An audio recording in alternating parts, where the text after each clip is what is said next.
એક રાજાના દરબારમાં નૃત્યાંગના નૃત્ય કરતી હતી ને નાચતા નાચતા એ હસી પડી.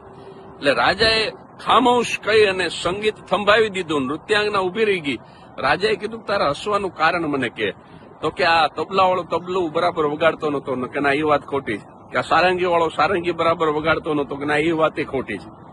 પછી રાજાએ કીધું હું તને અભય વચન આપું છું, પણ સાવ સાચું કારણ મારે જાણવું છે કે તું નાચતા નાચતા હસી પડી, જરાક જુદી રીતે હસી પડી હતી.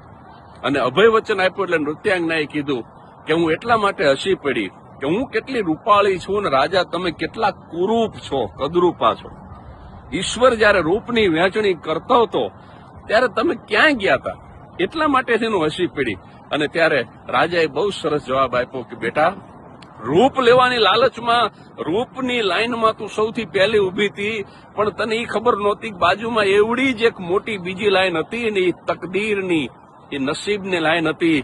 અને હું નસીબની લાઈનમાં સૌથી પહેલો ઉભો હતો. અને યાદ રાખજે નૃત્યાંગના, ભાગ્યની સામે રૂપ નાચે છે, રૂપની સામે ક્યારેય ભાગ્યને નાચવું પડતું નથી.